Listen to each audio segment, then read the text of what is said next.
Está vivendo tempos difíceis, né? Confinamento, isolamento social para alguns, né? Medo de contaminação pelo novo coronavírus. Essas mudanças, para quem está fazendo isolamento, para quem está ficando dentro de casa, pode afetar a saúde emocional. Por isso a gente está recebendo aqui no estúdio a psicóloga Glauci Correia. Muito obrigado pela sua presença. É da Santa Casa do Rio, né? Bom dia. Bom dia, doutora Glauci. E eu já vou passar para você a seguinte pergunta, que eu acho que é uma dúvida de muita gente, né? Esse tempo todo, e eu vou repetir, para quem está fazendo isolamento social, porque tem gente que não está fazendo. Verdade. Mas para quem está fazendo esse tempo dentro de casa, com muita gente junto, pode criar algum problema de relacionamento, inclusive? Muito, muito. A gente sabe que os conflitos, pelo excesso de convivência, eles aumentaram muito. É muita gente dentro de casa num domingo, como todos os dias. É um domingo que se repete todo dia. Exatamente. Mesmo que você esteja em home office, você está dentro de casa. É o marido que se mete no trabalho que a mulher faz, que na verdade ela também está trabalhando dentro de casa. É a mulher que não quer que o marido faça determinadas coisas. São as crianças que chamam, que gritam, que solicitam.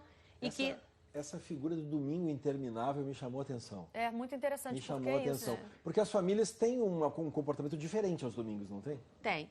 E agora é como se todo dia é final de semana. Então, assim, é um final de semana interminável. Ou seja, você tem a convivência. Muitas pessoas não têm vários cômodos dentro de casa, tem que estar no mesmo cômodo. Um quer ver um canal de televisão, o outro quer ver outro, um quer ouvir música, um quer só conversar, um está estudando, porque, né, temos os estudos, e isso é uma coisa que se administra uma vez por semana, né, no domingo. Por isso que eu achei interessante essa relação. Só que quando passa a ser todo dia domingo, Silvana Ramiro, aí começa, né? Primeiro vamos acho até importante a gente explicar, né, Fachel, o serviço da Santa Casa de Misericórdia, que funciona da seguinte forma. Você está aí sentindo, sei lá, uma crise de ansiedade, uma depressão, você vai ligar pro telefone, a gente daqui a pouco vai passar tudo. Vai ligar pro telefone, em até 48 horas um psicólogo vai ligar e vai, olha, o que você está sentindo, qual é o seu problema. Qual tem sido, Glauci, o perfil das pessoas que têm ligado para vocês? São 70 psicólogos, mais ou menos, né, atendendo de dentro de casa, enfim, fazendo home office. Mas o que você tem notado? Qual o perfil das pessoas que estão pedindo ajuda nesse período de isolamento? Olha, está variando de 21 a 56 anos. A gente está botando isso tudo dentro de uma pesquisa para poder entender também e poder falar sobre isso. As pessoas que estão nos procurando, elas têm um perfil de que têm filhos pequenos, ou que estão em home office, ou que são provedoras de suas famílias, se nesse momento sem poder trabalhar. A maioria é mulher. A maioria é mulher. E não consegue dar conta nem de cuidar dos filhos, ou nem de trabalhar, se for o caso, ou nem de prover as necessidades da casa. E estão ficando muito preocupadas. Que é a chamada carga mental que a mulher enfrenta, né? É verdade. O excesso de trabalho, né? Apesar de que você trabalha fora e você chega em casa e tem o seu trabalho, você divide isso em turnos. Agora você tem que aprender a dividir. Existe um momento em que você tem que acordar, tirar a roupa de dentro de casa, pijama, né? Pijama, botar uma outra roupa e começar o seu dia com uma rotina. Isso faz diferença. Você tem que ter uma rotina. A rotina nesse momento é de extrema importância, porque senão o seu dia não acaba. Você não sabe, assim... As horas não passam. Eu tive alguns relatos assim, eu estou super entediada, as horas não passam. A gente antigamente reclamava que não tinha tempo para nada. Agora nós temos tempo de sobra. A gente precisa se apropriar desse tempo e fazer coisas importantes para que esse tédio, essa ansiedade, essa tristeza, que a gente sabe que acontece nesse momento, para que eles não cresçam. Eu tenho uma pergunta antes da gente continuar, que é o seguinte... eu não sei se já aconteceu esse tipo de pergunta, mas me ocorreu agora. Porque ontem a gente foi gravar imagens para uma reportagem que a gente está fazendo e eu tive a oportunidade de ver que tem muita gente na rua. Ou seja, que não está fazendo o confinamento como recomendado, né? Isso é uma opção de muita gente. Para quem está dentro de casa e vê isso acontecendo na rua, também influencia um pouco? Também dá uma certa... agonia? Vocês recebem esse tipo de consulta? A gente recebe, uma coisa que a gente faz é que você precisa fazer o luto dessa perda de liberdade que você tem. Você e tem ainda que vê o outro fazendo ali a liberdade. Como é fazer esse luto? Isso é interessante. Você tem que estar dentro de casa, com a cabeça dentro de casa. Esquece o que está acontecendo lá fora, porque, na verdade, A gente fala assim, não está acontecendo nada lá fora. Você está em isolamento e a gente pediu para que todos fiquem em isolamento. Apesar de que nós temos muitos idosos que a gente recebe as ligações, eu já estou perto de morrer, não vou fazer. Isso está acontecendo? Está. A gente recebe isso. Qual é a sensação que te dá? De impotência, porque você não pode ir perto dessa pessoa e falar assim, você tem que ficar em casa. É importante para que você não piore o seu processo de adoecimento se acontecer com você. Então, o que a gente está percebendo é que as pessoas também estão ajudando outros. Eu tenho um vizinho que é muito teimoso, mas eu estou em cima dele. Nesse momento, a gente quer empatia, a gente quer compaixão, a gente quer a sensibilidade. Os vizinhos são muito importantes para ajudar os mais velhos que não podem ir à rua. Farmácias fazem entregas, né? Então não precisa ir à farmácia. Eu vejo, às vezes, perto da minha casa, um mercado com uma fila enorme do lado de fora. Eu sei que todo mundo precisa comer, se alimentar, mas a maior parte são idosos. Bom, tem pergunta chegando, Silvana? Tem pergunta chegando, muita gente aqui, ó. Lucimar, lido com muita ansiedade em casa e as crianças estão começando a ficar muito ansiosas.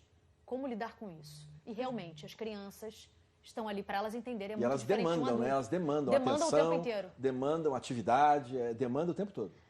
Eu falo sempre assim, se você está em home office, porque acontece, a gente receber ligações de pessoas que estão em home office, tem uma reunião marcada.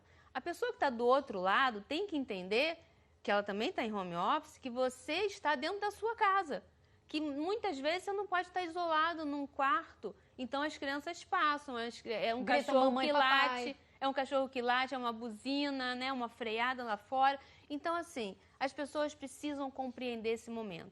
O que você pode fazer é criar atividades para as crianças que não seja só ficar num celular ou num computador. Tem uma outra pergunta, Silvana, que chegou aqui e se repete para várias pessoas.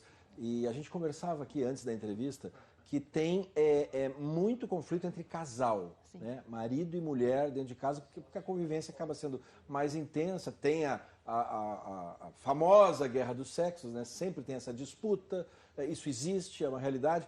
Qual é a dica que você dá para esse momento que precisa ter uma solução? Olha, se você tiver a oportunidade, não alimente essa discussão. Porque se você começa, na mesma hora que a pessoa fala, você tentar falar, isso vai virar uma briga maior.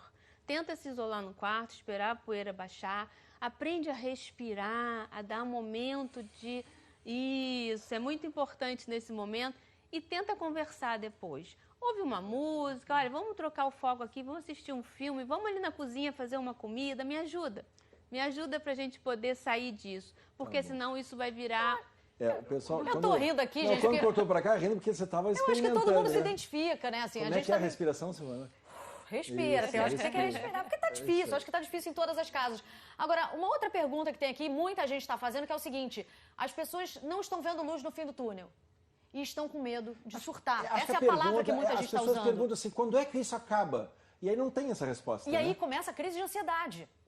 Como lidar com isso? A gente, de fato, não sabe quando vai acabar. Como é que a gente se controla? É a pergunta de muita gente aqui que está chegando. O que a gente gosta de falar e fala para as pessoas, esse tédio que você está sentindo, esse nervoso, essa irritação, às vezes, esse processo entristecido que você está, é normal e esperado. Você tem que ficar, você se conhece. É muito importante, essa doença veio para que a gente comece a se conhecer melhor. O autocuidado agora está sendo muito importante. O cuidar de você, também cuidar do outro, manter o isolamento é importante. Então, nesse momento, a gente pede para que a pessoa crie uma rotina, tanto na alimentação, quanto na hora de dormir e acordar. Quanto nas atividades também, né? Atividade física e ter um horário para também colocar atividades que são extras e que agora está dentro de casa. Tá bom, doutora Glaucia. Eu queria agradecer muito a sua presença aqui. Eu acho que a senhora falou tudo, né? Uma das coisas que a Covid está fazendo é trazer a percepção de que a gente existe, né? De que o indivíduo está aqui. Eu preciso me cuidar também, né? Então, queria agradecer a sua presença aqui. Obrigada. E obrigado pelas dúvidas que foram tiradas.